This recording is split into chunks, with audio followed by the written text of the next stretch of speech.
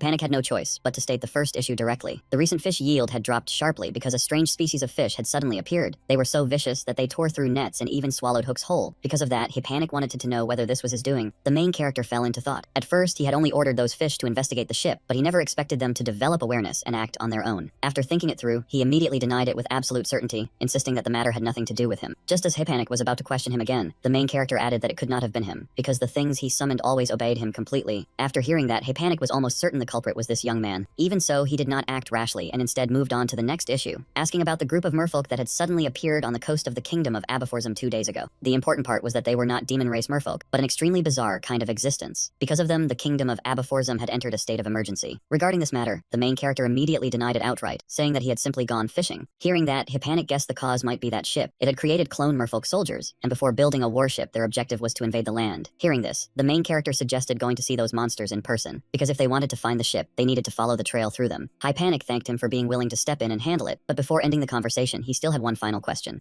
Panic asked about the royal assassin brothers suddenly applying for paid leave, with the reason being that they were now in possession of the legendary 2000 ocean matter. This time, Panic became extremely serious. He wanted to know whether that item belonged to the main character. Faced with this question, the main character could no longer deny everything outright, so he simply fell silent for a brief moment. While dodging the question and trying to slip outside, his reaction made Panic burn with rage. He immediately demanded that the main character hand over that fishing rod. He even dragged out the fact that they were both from Earth to complain about his hardships, but the main character could not stand listening anymore and even picked at his ear, clearly not caring at all. At the same time, aboard warship number 9, after seizing control of the warship, the artificial intelligence began to develop the ability to learn and think. Although part of the hull had been destroyed, damaging the power supply and affecting a large amount of data, the information it retained about the demon race was still extraordinarily vast, almost at the highest level. Not only that, the warship had also been secretly collecting countless additional pieces of data related to the sea. When these two data sources were combined, they formed a foundation powerful enough to support a terrifying plan. And so the clone merfolk were born. On the coast of the kingdom of Abaforzum, the cloned merfolk surged onto the shore in waves, launching a frenzied attack on the naval forces. The soldiers were no match for them at all. After only a few moves, they were easily knocked down. The merfolk attacked with extreme brutality. Anyone who stood in their way was eliminated without the slightest hesitation. In that chaotic and desperate scene, one small figure was still struggling to hold on. A boy in a naval uniform tightly held a little girl's hand, wanting only to escape with her. As the two ran in panic, trying to talk to each other, a merfolk suddenly lunged at them from directly behind. The boy did not hesitate at all. He immediately raised his gun and aimed it straight at the monster. In that instant, time seemed to freeze. When the Hispanic boy squeezed his eyes shut, he was sure some disaster would crash down on him at any second, but he waited and waited, and the area around him stayed dead silent, with nothing happening at all. When he finally opened his eyes, he saw Kim standing like a wall right in front of him. Kim then asked in an icy voice whether he belonged to Squad 3 of the Abaforzum Kingdom's navy. In the capital of the Anlapbam and Qiufiu Kingdom, a luxurious carriage was stopped right outside the gate. The protagonist slowly stepped down from the carriage, looking like he was about to throw the entire royal court into chaos. The moment he got off, he greeted his maternal uncle. That uncle was Du Yin, king of Anlapbam, but the instant he saw his nephew, he snapped at him to shut his mouth. Hearing that, the boy immediately pretended to be hurt, whining that he got scolded the moment they met. But Du Yin flatly declared that this little act was as bland as dishwater. On the surface, the king looked calm, but inside his nerves were stretched tight. He wondered what scheme this slippery nephew was planning now, and he still could not understand how a child who had once seemed like an angel had turned into such an unpredictable little devil. Unable to just stand there and take it, Du Yin asked what he had come crawling over for this time. Was he trying to drag him into trouble over those toys from last time, or force him to buy that bizarre ship he had shown off before? He also complained that the kingdom was in complete turmoil lately, all because Naval Squad 5 had just suffered a devastating mermaid attack. Hearing this, the boy calmly replied that this was exactly what he wanted to discuss, and that he even had a way to help Du Yin handle it. Those words left Du Yin half convinced and half doubtful, because by the time reinforcements arrived, almost his entire navy had practically been sent to the afterlife. On top of that, the number of space mages deployed was still far too small, yet the boy casually needled him, saying that with that little manpower, surely he could not solve it on his own. Du Yin did not get angry. Instead, he asked him in return whether he could somehow summon an actual dragon here. A mysterious smile curved across the protagonist's lips, and he answered simply that the dragon had already been sent. The instant those words fell, a gigantic shadow swept over the area where everyone was standing. Du Yin looked up, his eyes going wide, his mouth stammering as if he could not believe the scene before him. What appeared in the sky was a massive red dragon, and there were two people riding on its back. A moment later, the boy's haggard face and the pitch-black shadows under his eyes became painfully obvious. He complained that he had stayed up all night trying to figure out how to deal with the situation. But in the end, one irritating problem had come up. The problem was that he suddenly realized there was something strange he had never once questioned before. Kim slept too, so why did he always look absurdly alert, like some kind of system monster? Kim calmly replied that of course he slept, which made the boy immediately press him and ask when exactly likely he ever slept. After a few seconds of silence, Kim said evenly that he slept like a dolphin. That answer sent a chill down the boy's spine, and he instantly asked if Kim's two brain hemispheres really took turns resting. But instead of giving him a clear explanation, Kim merely thought to himself that, more precisely, his main brain and auxiliary brain alternated sleep cycles. The boy silently cursed him as a damn monster, but on the outside he still asked worriedly whether Kim would be all right today, because his role was absolutely critical. Kim stayed quiet for a moment, then asked if the boy was making fun of him, since he had spent so long treating Kim like a subordinate. The boy did not answer directly. Instead, he asked whether Kim's true goal was to become the creature standing at the very peak, and whether returning to Earth was only one stage in that process. The boy was still passionately rambling about the destination he wanted to reach, when Kim coldly called him an idiot, then said that question had no meaning whatsoever. As he explained that the peak could not be measured only by ability or raw power, he transformed his hand into a dragon claw. Kim placed that dragon hand on the boy's shoulder, then continued, saying the peak was not something granted through the recognition of other beings either. The true peak meant being able to adapt, survive, and overcome, no matter how brutally the environment changed, without letting any obstacle stop you. Even if you fell into a place with no light, a polar wasteland with no trace of warmth, or a desert so dry there was not a single drop of water left. Even if you were thrown into outer space with no oxygen and still survived, only then would you deserve to be called an apex life form. Kim believed that the ability to adapt to human society was only the most basic foundation, and nothing worth getting smug about. Just then, Du Yin entered the room, and the moment the boy saw him, he announced that an international conference would be held starting at noon. That declaration left Du Yin stunned, but the boy calmly added that most of the high-ranking nations would be attending. Then he turned to Kim and asked whether he was ready, making Du Yin jolt in alarm and demand why something this important was only being reported now. The boy explained that if he had told him earlier, Du Yin definitely would have prepared a speech to beg for aid at the conference. After hearing that, Du Yin had no choice but to admit that he absolutely would have done exactly that. But the boy immediately criticized that approach as terrible, because instead of pleading for help, he wanted to turn it into a call for the nations to join forces. Compared with Earth, the L1 continent had a much higher ceiling for individual power, while its safety systems could not keep up with that level of strength. Since national leaders rarely gathered in one place in person, the M1 continent's international conference was held through the Goddess Church. The way it worked was that each nation used information transmission devices provided by the Goddess Church, like a large-scale magical communication network. At the same time, inside the Grand Temple of Enkiu, the atmosphere began to grow tense. Du Yin and the boy were attending the meeting with the other kings through a communication orb. Meanwhile, Kim stood calmly in a corner, as the representative solemnly announced that the international conference would now begin, and that he had a few things to say first. He panic cut in bluntly, saying that the kingdom of Grand Contin was currently swallowing all the massive profits from the demon race's territory by itself. Being interrupted in front of everyone, the king flew into a rage and declared that he had urgent news to report immediately. The MC calmly replied, asking what urgent business he could possibly have. Then he continued, saying that since last week, fish catches had already begun to drop sharply. This was not happening in just a few isolated areas, but across the seas of the entire continent. At the same time, extremely bizarre merfolk had appeared along the coast of the kingdom of Nbap Lam. Hearing this, Yu Yin immediately grew anxious and asked the kings present whether any of them had received a plea for aid from his kingdom. One king answered frankly that as far as he knew, no one had sent any reinforcements at all. He even laughed, saying he knew the fish catch was declining too, but had only treated it as a temporary issue. On top of that, he mocked Yu Yin, asking whether the kingdom of Nbap Lam did not possess the strongest navy in the world. Yu Yin forced down his embarrassment and said coldly that even if they marched out as reinforcements, they would only add a few more corpses to the sea and change nothing. Another king spoke up and questioned whether the alliance's duty was not supposed to concern only the demon king. At that exact moment, the young man stepped forward and spoke. He stated with absolute certainty that this incident was indeed connected to the demon king. The moment those words landed, the entire hall was shaken. Everyone asked in confusion whether this matter was truly tied to the demon king. Someone even snapped at him, asking whether he had any witnesses or concrete evidence. He answered calmly that of course he did. After that, he called out the person standing leisurely in a corner and told him to come forward. The man immediately moved toward the conference. Then he stepped straight into the circle of discussion among the kings. Next, in his capacity as an honorary cleric of the Sacred Sword Church, he swore before the goddess that everything he was about to say was the truth, without even half a word of falsehood. In that instant, a halo of light suddenly flared up, and that radiance came from his own body. This was known as the Declaration of Truth, a miracle granted by a transcendent existence like a deity. The one making the declaration would be enveloped in divine light. That light was the goddess's protection, ensuring that every spoken word was true. If the declarant dared to lie, the price would be death by the goddess's punishment. Within the range of this light, all skills were nullified. However, no one could attack the person performing the Declaration of Truth. At this point, he continued to confirm that everything the young man had just said was completely true. He said the reason the fish catch had plummeted was because of the merfolk. He had witnessed it with his own eyes, and he confirmed that this incident was directly connected to the Demon King. Not only that, he had also seen that those merfolk possessed an extremely abnormal form. According to him, their very existence defied the will of the gods. He explained that he had once infiltrated their base and witnessed the entire situation firsthand. As he spoke, the young man stared tensely at the light of truth, trembling every time the light wavered. Meanwhile, the man kept talking without pause, insisting that the merfolk's origin was linked to the Demon King. Even though the young man was so nervous he could barely sit still, the light of truth continued to shine around the man. A moment later, the light surrounding Yu Yin faded away, but he remained completely unharmed. Right after that, he opened his eyes and a cold, sharp aura showed in his gaze. His expression became more solemn than ever, and he firmly stated that he had seen those merfolk with his own eyes. What he was most certain of was that they truly were connected to the Demon King. The fish he had created were originally meant to conquer the Demon King, so naturally, they had nothing to do with this incident. After returning to his usual calm demeanor, he closed his eyes and continued, saying that given the strange appearance of those merfolk, their existence was clearly something that went against divine will. Seeing him lie without the slightest change in expression, the young man felt a little intimidated. In his heart, he thought that those merfolk had been modeled after mythology, and since the goddess had once said that the time for their appearance had not yet come, the man's explanation actually sounded reasonable. He went on to say that he had infiltrated their base, which was how he personally confirmed that their existence shared the same origin as the Demon King. According to the information he had obtained, that base was the aircraft carrier Asong, and both Demon Kings were beings who came from Earth. From that, it could be inferred that they also originated from Earth. Hearing this, everyone in the meeting fell completely silent. According to him, by connecting the clues, one could imagine that these monsters had been created before the Demon King's death, then assigned the mission of attacking humanity. At this point, one king in the conference suddenly spoke, cold sweat breaking out as he lowered his head. If what had just been said was true, then forming an alliance was unavoidable. And if an alliance was formed, who would be its leader? The young man immediately spoke up, saying that the kingdom of Anbaplam was the most suitable choice. The reason was obvious. Even though it was the nation suffering the heaviest damage, its navy was still the strongest, and it was also the party directly involved in this incident. After hearing his analysis, everyone present felt that it made sense, so they agreed to the proposal one after another. Only then did Yin speak, hoping that everyone would accept that suggestion. And so Yin finally achieved his goal and secured the aid he needed. However, when he looked toward the young man, his eyes were still filled with suspicion, unable to guess what scheme the young man was plotting. The young man was still smiling before the assembled kings, but inwardly he was secretly delighted. Everything had unfolded exactly according to plan, and the allied army was officially formed. Meanwhile, the demonic ship was drifting on the surface of the sea. It was supposed to search for mineral deposits, but now it had shifted its target to attacking the kingdom of Anbaplam. The merfolk flooded onto the shore and attacked humans in a frenzy. They believed that instead of wasting effort searching for mineral deposits on the ocean floor, it would be far more efficient to steal already refined minerals directly. Moreover, in their eyes, the creatures blocking their path were not worth worrying about at all. The savage merfolk charged in and slaughtered humans without hesitation. But because they were far weaker than the clone army, wiping them out was all that needed to be done. Just then, gigantic red dragon-like creatures suddenly appeared and swept away the entire clone army. Unable to control this monster, the App's military ship immediately manufactured a large number of fighter jets to deal with it. Half a year later, he sat silently beneath the freezing wind and snow. His eyes were tightly shut, as if he were tracing the trail of something across the vast other world. All of a sudden, his eyes snapped open. At the bottom of the sea, a school of fish had appeared, and beside them was a ship. He had seen it. In the waters of the kingdom of Anbaplam, a colossal warship was cutting through the waves and sailing out to sea amid a raging snowstorm. Jin was in the middle of the operation, while Haypanik stepped beside the Grand Admiral personally at the helm and quietly reminded him that the time had come. On the continent of Elmuth, the supreme commander of the allied forces was Grand Admiral Azitman. After hearing Haypanik's report, he simply replied that he understood. But that calm expression quickly vanished. He knew all too well that the fleet was about to launch its assault on the merfolk base, and the horde of monsters lurking on the seafloor. Without hesitation, the Grand Admiral immediately ordered 2 warships to advance and scout the situation ahead. The allied forces had now received massive aid from the kingdom, upgrading both their technology and equipment. The ships began diving deep into the sea, heading straight for the target. Every warship was fitted with heavy weapons, carrying enough firepower to crush an entire swarm of monsters if they fired all at once. But the moment he remembered the protagonist's cold face and blazing eyes, a shiver unconsciously ran down the admiral's spine, because what had been brought onto this battlefield was not just weapons, but also beings far beyond common sense. As he piloted the warship, he thought to himself that without the new technology and that boy's help, the kingdom of Anbaplam might have already been wiped off the map. Perhaps the pressure was too much, because he had almost fallen into a state of anxiety, with countless theories flashing through his mind. Reaching this level of technology in just half a year was already unimaginable. Even more suspicious, Prince Edward seemed to be hiding far too many secrets. Just then, a shout rang out from the deck, reporting that the reconnaissance warship had returned. It had only been gone for a short while, yet that ship hurriedly appeared before the entire fleet. But when he saw its condition clearly, the Grand Admiral was so shocked that the cigarette nearly fell from his mouth. A red flag was fluttering on the mast, the signal for an emergency. Following the Admiral's order, a wave of fighter planes immediately took off, storming forward like a hurricane. But while the formation was still accelerating, a terrifying explosion suddenly tore through the sky. From the burst of smoke, a gigantic purple monster surfaced, its body covered in tentacles, as it frantically lashed out at every aircraft closing in. A trembling Navy soldier raised a recording orb, and inside it was the twisted figure of that monster in full view. He stammered a report, saying this was the bizarre image the scout team had recorded earlier. Those words sent chills down the spines of everyone present, cold sweat pouring nonstop. How could something like that exist here? The Navy soldier immediately shouted toward the Admiral, urgently demanding that the entire fleet retreat at once. Hearing his subordinate say that, the Admiral froze for a moment, then barked at him to return to his post, because way before them was a rare chance to counterattack. Suddenly, a dragon shot over their heads and landed briefly on the side of the ship. It was the protagonist in his transformed form, leaving the Admiral unable to understand why he would act like this. In the blink of an eye, he vanished from sight, moving so fast he left no trace behind. The scene before him threw the Admiral into complete confusion, and he could not grasp what was actually happening. He snapped around and questioned the prince, asking if he understood how serious the current situation was. Why had he allowed the protagonist to charge into the battlefield alone? Faced with that rebuke, the prince remained calm and answered that he understood. But with the situation as it was, even he could not yet determine what that octopus monster truly was. He gave a faint smile, and said that was exactly why he had brought the protagonist all the way here. Now their only choice was to place their faith in him. Rewinding time a little, back when everyone was still observing the monster through the recording orb, Haypanik had noticed something abnormal. That giant octopus was actually a separated part of this young man's body. That truth was indeed correct, but the problem was that the current situation had already deviated from the original plan. Hearing this, Haypanik immediately asked whether his body was trying to merge back together on its own. The protagonist denied it at once, saying the situation was the complete opposite. That body part was suffering from a serious malfunction, and the octopus had now broken free from his control.